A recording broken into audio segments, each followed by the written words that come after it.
Hello dear students, welcome to my YouTube channel Ajay Chaurasia HLBN। मैं अजय कुमार चौरसिया प्रतिदिन आपको डॉक्टर हर्षरूप शर्मा जी की किताब से आपके इंटरमीडिएट का कोर्स एक्सरसाइज वाइज अपने यूट्यूब चैनल पर अपलोड करता हूं और यह उम्मीद करता हूं रेगुलर आप शाम को 8 बजे क्लास लेकर अपने कोर्स को अपडेट करते होंगे, सीखते होंगे, रेगुलर क्लास लेते होंगे। और यह आशा भी करता हूं कि जिस प्रकार मैं बहुत अच्छा हूं, आप भी बहुत अच्छे होंगे। तो चलते हैं हम अगले टॉपिक पर। देखिए, आपका चैप्टर चल रहा था डिटर्मिनेंट। डिटर्मिनेंट में मैंने एक्सरसाइज वाइज पहले आपको एक्सरसाइज सॉल्व कराया, फिर आपको कोफैक्टर सिखाया, माइनर सिखाया, एडजॉइंट सिखाया। उसके बाद आव्यूह विधि द्वारा किसी भी समीकरण को हल करना, तो 2 समीकरण और 3 समीकरण उनको सिखाया। आज के इस वीडियो में आप सीखेंगे क्रेमर नियम। क्रेमर नियम से समीकरणों को हल करना। तो देखिए बेटा, सबसे पहले हम एक 2/2 का यानी कि x और y का एक समीकरण लेते हैं। जैसे बेटा पहला क्वेश्चन है 3x - 2y = 5, ठीक है। उसके बाद दूसरा प्रश्न है 4x, जो दूसरा आपका इक्वेशन है वह है 4x + y = 14। अब देखिए बेटा, यहाँ पर मुझको क्रेमर नियम से x y के मान निकालने हैं।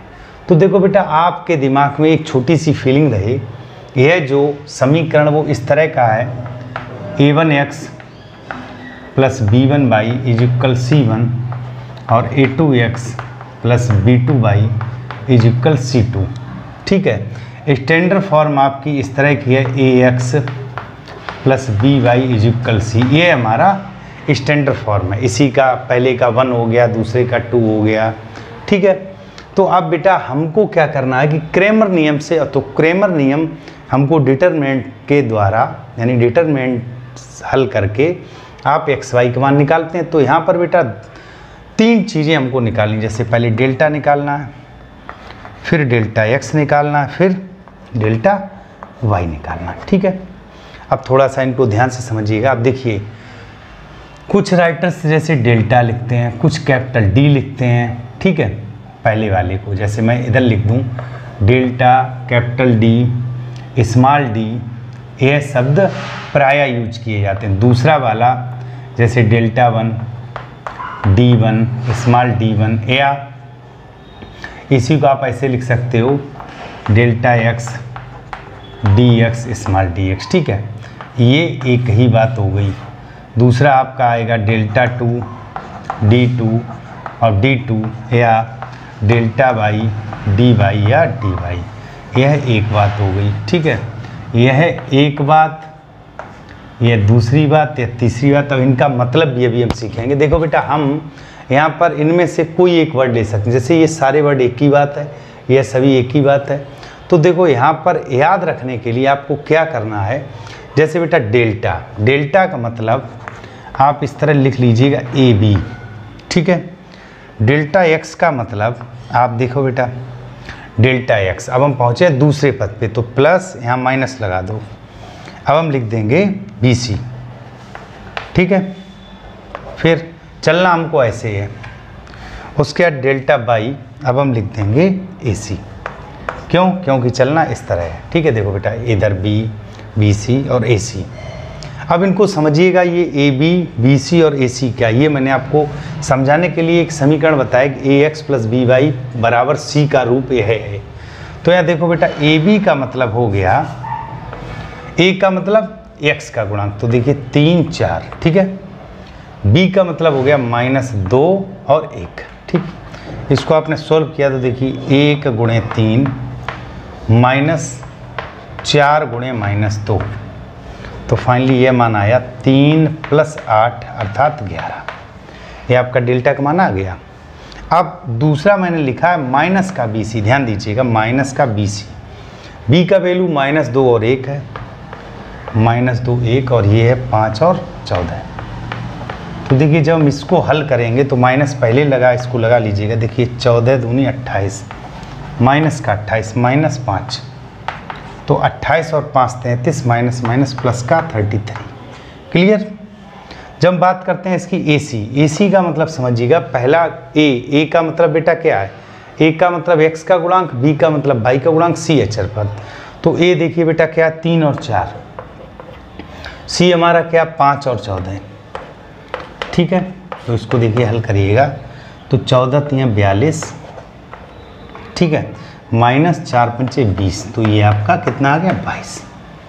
तो डियर स्टूडेंट देखिए अलग अलग राइटर्स अपना अपना तरीका देते हैं, यह है थोड़ा सा हो सकता है अलग हो या एक ही जैसा हो, यह मेरा तरीका है। मैंने क्या माना, एक दिमाग में पहले से फीलिंग बना ली कि जो इक्वेशन दिया है वह इस तरह का है, ax + by + c, या प्लस सी होगा तो उधर 0 होगा। अब ध्यान दीजिएगा मुझे निकालना है, जैसे मैंने यहाँ पे लिया है डेल्टा, ठीक है, फिर लिया डेल्टा x, फिर लिया डेल्टा y। अब यह भी ध्यान रखिएगा अगर आपने डेल्टा 1 ले लिया तो डेल्टा 2 ले लो, d1 ले लिया d2 ले लो, कैपिटल dx ले लिया तो कैपिटल dy ले लो, यानी जो लेना एक जैसा लेना। अब यहाँ पर इसका मतलब मैंने यहाँ लिखा ab, ठीक है, इसका मतलब लिखा ab के आगे बढ़ देखो ab पहला, चूंकि डेल्टा में x और y के कॉफिशिएंट आएंगे, डेल्टा x में x के कॉफिशिएंट को छोड़ देंगे तो यहाँ देखिए चिन्ह अल्टरनेट चलता है, ये मेरा सिस्टम है, आप समझिएगा चिन्ह अल्टरनेट, प्लस के बाद माइनस और a के बाद b आएगा, b के बाद c आएगा, ठीक है। फिर आगे जब y में लिखेंगे तो y को क्लोज करेंगे तो आपका क्या आएगा ac, लिखना उसी क्रम में है, ठीक है। अब इनका मतलब आप जान रहे हो, a का मतलब x का गुणांक, b का मतलब y का गुणांक, c का मतलब अचर पद। तो यहाँ पर देखिए बेटा मैंने यही लिखा है, डेल्टा मतलब ab मतलब x का गुणांक 3 4, b का मतलब -2 1। इसको सॉल्व कर लिया, हमारा कितना आया 11। उसके बाद डेल्टा x क्या है -bc, ये ध्यान रखना -bc, plus minus plus -bc, -2 1 और c 5 और 14, -2 1 c 5 और 14, -28 -5 1 माइनस पहले से प्लस का 33। बाई को लिया तो बाई वाला क्लोज हो गया, आपका बचा क्या a और c, तो वही लिखा a और c, a का मतलब 3 4, c का मतलब 5 और 14, 42 -20 है आपका 22 आ गया। अब देखिए बेटा लास्ट में जब मैंने ये तीनों मान निकाल लिए, क्या क्या, delta, delta x, delta y, या आप यहाँ लिख सकते हैं capital D, capital dx, capital dy, या लिख सकते हो डेल्टा, डेल्टा 1, डेल्टा 2, ठीक है, एज यू लाइक इतने मान लिख सकते हैं। फिर हम चूंकि एक क्रेमर नियम चल रहा है, इसमें x बराबर क्या होता है बेटा, जैसे आपका जो डेल्टा x बटे डेल्टा, और y बराबर क्या है डेल्टा y बटे डेल्टा। तो देखो बेटा डेल्टा x हमारा निकला है 33 और डेल्टा का मान है 11, तो यहाँ से बेटा हमको x का मान कितना मिल गया 3, क्लियर। y की बात करते हैं, डेल्टा y 22 है, 22/11, तो आपका मान 2 आया। तो यहाँ से बेटा जो मैंने सॉल्व किया है, थोड़ा सा भी आपको विस्तृत लग रहा होगा, दिमाग में फीलिंग रहे, जो जब x y में समीकरण होगा तो 2 समीकरण होंगी, तो उस समीकरण की दिमाग फीलिंग रहे कि ax + by बराबर c है, ax + by बराबर c है, a क्या है x का गुणांक, b y का, c अचर पद है।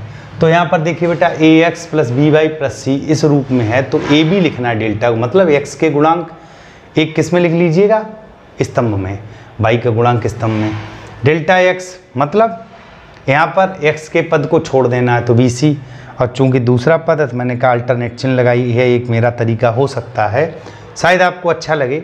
तो देखिए -bc कर लिया, b का मतलब ये वाला गुणांक और ये गुणांक, ठीक है, फिर ac x का गुणांक और अचर पद। तो इस प्रकार मैंने x का मान और y का मान निकाल लिया। आप हो सकता डाउट हो तो आप चेक कर सकते हो, देखो बेटा x का मान 3 है तो 9, y का मान 2 है तो 4, 9 में से 4 गया 5, यहाँ देख लो 4 3 12 और +2 14। तो इस तरह हमारा आंसर भी बिल्कुल सही आया। और स्टूडेंट्स आपने इस क्वेश्चन को भली प्रकार सीखा होगा, यह आपका x और y में समीकरण है, और अब हम उस समीकरण पर चलते हैं जो x y और z में है। तो देखिए बेटा मैंने आपसे बताया कि यह कुछ मेरे तरीका हो सकते हैं, तो आप जो बुक में पढ़ रहे हैं हो सकता कुछ उससे चेंज हो, तो केवल आप कंटिन्यू हमारी क्लास लीजिएगा, और मैं उम्मीद करता हूँ कि आपको बहुत अच्छे से यह क्वेश्चन समझ में आ रहा हो। अब देखिए बेटा अब हम एक क्वेश्चन लेते हैं 3/3 का। तो 3/3 के क्वेश्चन की पहले से फीलिंग आ जाए, जैसे बेटा मैंने कहा कि इस तरह होगा a1x + b1y + c1z = d1, ठीक है। A2x plus B2y plus C2z is equal D2, फिर A3x plus B3y plus C3z is equal D3। तो फाइनली ये जो किस फॉर्मेट में है, AX plus BY plus CZ is equal D के फॉर्मेट में है। यही फॉर्मेट है बेटा जब XYZ में समीकरण दिया। तो इसके लिए देखो बेटा आप बिल्कुल सिंपल तरीका, डेल्टा X डेल्टा Y और डेल्टा Z, ठीक है। वही फॉर्मेट, चाहे तो आप 1 2 3 लिख सकते हो, कैपिटल D1 D2 D3 लिख सकते हो, कैपिटल DX DY DZ लिख सकते हो, जो भी पिछले में बताया भाई। यहाँ बेटा याद करने के लिए यह एक मैंने ट्रिक बताई है, मेरी ट्रिक है, हो सकता है आपको अच्छी लगे, समझ में आए। जैसे आपके दिमाग में एक फीलिंग है, जो 3 समीकरण हैं वह समीकरण का जो स्टैंडर्ड फॉर्म है वो है AX plus BY plus CZ बराबर D। तो A हमारा क्या है, A हमारा X का गुणांक है, B हमारा क्या है, Y का गुणांक है, C हमारा Z का गुणांक है, D अचर पद है।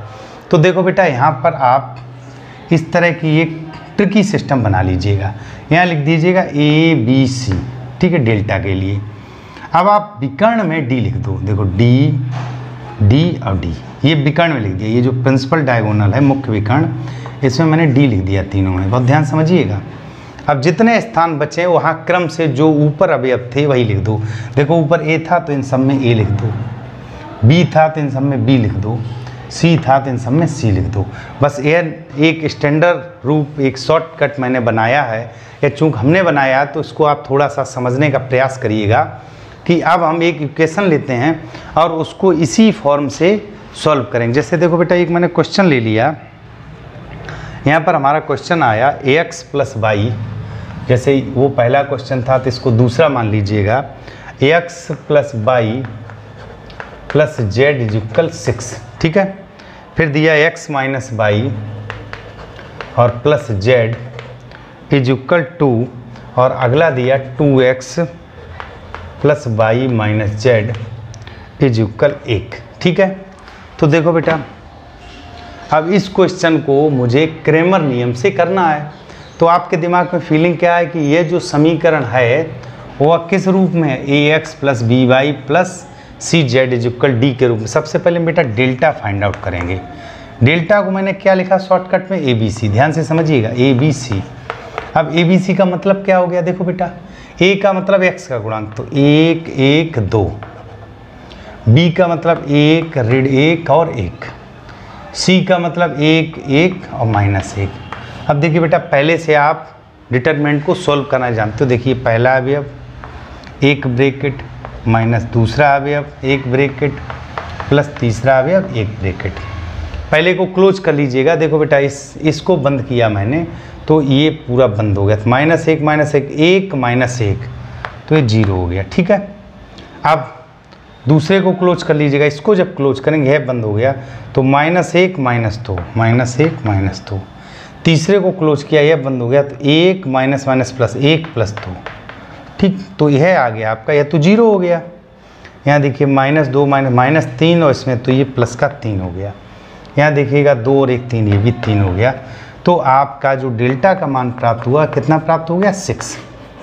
इतना स्टूडेंट समझ में आ रहा है, ठीक है। अब देखिए बेटा अब हम चलते हैं आगे। ये बस शॉर्टकट है और मैंने कहा यह मेरा तरीका है, शायद आपके समझ में आ जाए। अब बात करते हैं डेल्टा एक्स की, ध्यान दीजिएगा। डेल्टा एक्स मैंने लिखा DBC, क्या लिखा DBC। अब डेल्टा एक्स बराबर, ध्यान से समझिएगा, D का मतलब अचर पद 6 2 1 6 2 1, B का मतलब 1 ऋण 1 1 1 ऋण 1 और 1, C का मतलब 1 1 माइनस 1 1 1 माइनस 1। अब बेटा इसको सॉल्व कर लो। देखो बेटा 6, ये सब बंद, 1 माइनस 1, क्लियर। माइनस दूसरा पद, तो ये बंद माइनस 2 और माइनस 1, क्लियर। प्लस तीसरा पद, देखिए ये बंद कर लिया, तो 2 माइनस माइनस प्लस 1, तो देखिए बेटा ये 0 हो गया आपका, 0 माइनस 3, तो ये हो गया प्लस 3, ये हो गया प्लस 3, तो फाइनली ये भी मान आपका 6 आया, क्लियर। अब बात करते हैं डेल्टा वाई की। डेल्टा वाई को मैंने लिखा ADC, क्या लिखा ADC। इससे आप कभी भूलेंगे नहीं, कोई समस्या नहीं होगी, ना क्वेश्चन गलत होगा। तो देखिए डेल्टा बाई इज इक्वल ए के स्थान पे क्या है बेटा 1 1 2, मतलब x का गुणांक 1 1 2। डी की बात करते हैं 6 2 1, ठीक है। और सी की बात करते हैं 1 1 माइनस 1 1 1 माइनस 1। इसको सॉल्व कर लीजिएगा। देखो बेटा 1 है -2 -1 -2 -1 माइनस दूसरा पद देखिए यह क्लोज है, -1 -2 -1 माइनस प्लस तीसरा पद देखिए यह क्लोज हो गया 1 -4 1 -4। स्टूडेंट्स बहुत अच्छे से समझ में आ रहा होगा 1 -4। देखिए ये हो गया -3, ये हो गया -3 तो प्लस के 18, ये हो गया -3 तो -3 -3 6, तो ये आपका कितना आ गया 12। स्टूडेंट्स समझ में आ रहा होगा, आपने डेल्टा x निकाल लिया, डेल्टा y निकाल लिया। अब बात करते हैं, अब हम देखिए एक ट्रिक अपनी याद रखिएगा, डेल्टा z की बात करते हैं। डेल्टा z आपका क्या कह रहा है, यह है ABD। इसको भी सॉल्व कर लो बेटा। डेल्टा z बराबर देखो a का मान क्या है 1 1 2 1 1 2, ठीक है। b का मान है 1 -1 और 1 1 -1 और 1। d का मान है 6 2 1 6 2 1। इसको भी बेटा सॉल्व कर लीजिएगा। हम जब इसको सॉल्व करेंगे ध्यान से समझिएगा, तो देखिए एक ब्रैकेट बनाया -1 और -2 -1 -2 -1 फिर ब्रैकेट बनाया, तो यह क्लोज 1 -4 1 -4 प्लस 6। जब 6 किया तो देखिए यह क्लोज, तो 1 + 2 थोड़ा सा ध्यान दीजिएगा। ये हो गया -3 माइनस का 3, ये हो गया -3 तो प्लस का 3, और यह हो गया 3 यानी 18। तो ये 3 से 3 कट गया, तो यह मान आपका 18 आया। तो डियर स्टूडेंट्स थोड़ा सा हो सकता है मेरा सिस्टम आपको अलग लग रहा हो, लेकिन आपको यह समझना है, बहुत सरल क्वेश्चन है, बहुत ही सरल क्वेश्चन है। आपको थोड़ा सा धैर्य रखे, यह बात समझनी है कि जो भी इक्वेशन दिया है उसका स्टैंडर्ड फॉर्म में है। अब a क्या है, ये x के जो भी कोफिशिएंट हैं, गुणांक हैं। b क्या है, जो y के गुणांक है। c क्या है, z के गुणांक। d क्या है, अचर पद। तो मैंने एक ट्रिकी एक सिस्टम बनाया, इसको अपना ध्यान रखिएगा। प्रत्येक पैरा में देखिए a लिखा है, केवल x dx dy dz क्या, जो पहला दूसरा तीसरा यानी कि एक तरह का विकर्ण इसको मान लो। यहाँ पर मैंने d लिखा है, ये देखिए d, और ध्यान समझिएगा d, ये d और ये d। बाकी देखो सब में a b b b c c c। तो इस ट्रिक से आप आसानी से क्रेमर नियम हल कर सकते। ध्यान देना, एक बार फिर समझ लीजिएगा। डेल्टा मतलब मैंने क्या लिखा पहला वाला ABC। तो देखो बेटा ABC, A का मतलब x का गुणांक, B का मतलब y का गुणांक, C का मतलब z का गुणांक, ठीक है। इसको सॉल्व कर लिया डिटरमिनेंट से, तो हमको डेल्टा प्राप्त हो गया। बात करते हैं डेल्टा x की, तो हमारा क्या है बेटा, ये D बना है। क्या बना ये D, ठीक है। DBC। तो देखो बेटा DBC, D का मतलब अचर पद, B का मतलब y का कोफिशिएंट, और C का मतलब z का कोफिशिएंट। इसको सॉल्व कर लिया, ये हमारा 6 आया, ठीक है। ये हमारा 6 आया और यह भी 6 आया। अब डेल्टा y की बात करते हैं। डेल्टा y क्या है, ADC। A मतलब x का कोफिशिएंट, देखिए 1 1 2। D का मतलब 6 2 1 अचर पद। C का मतलब z का 1 1 -1। इसको सॉल्व कर लिया, ये हमारा कितना निकला 12।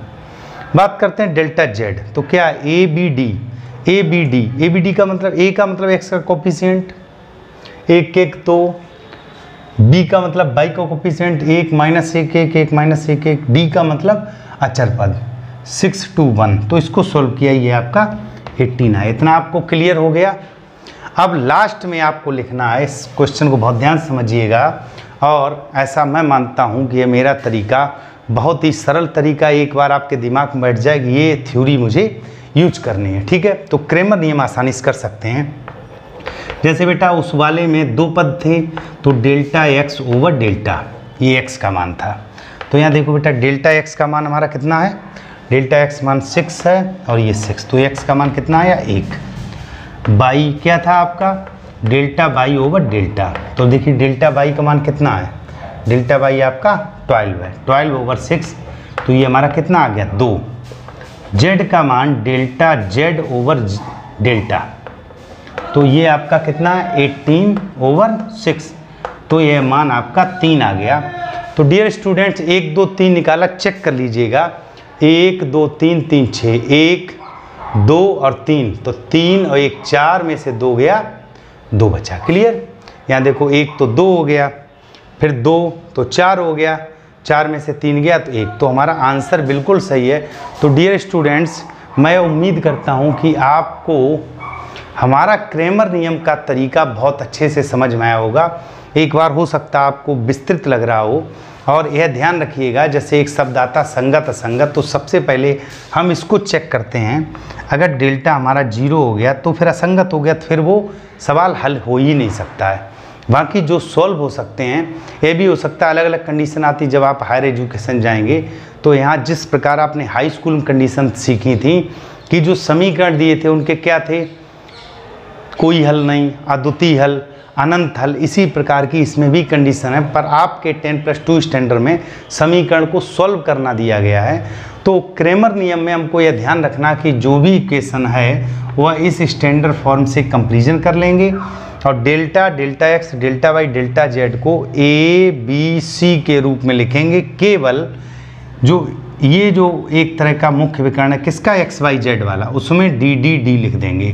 बाकी देखिए सब जगह ए है, यहाँ सब जगह बी है, यहाँ सब जगह सी है, केवल यहाँ पर डी है। तो इस बात को ध्यान में रखते हुए आपको एक क्रैमर नियम हल करना है, और मैं उम्मीद करता हूँ आप सभी स्टूडेंट्स को यह मेरा क्रैमर नियम का तरीका बहुत अच्छे से समझ में आया होगा। और यदि समझ में आया है तो आप लाइक करें, कमेंट करें, शेयर करें, और रेगुलर शाम को 8 बजे हमारी क्लास को अटेंड करें।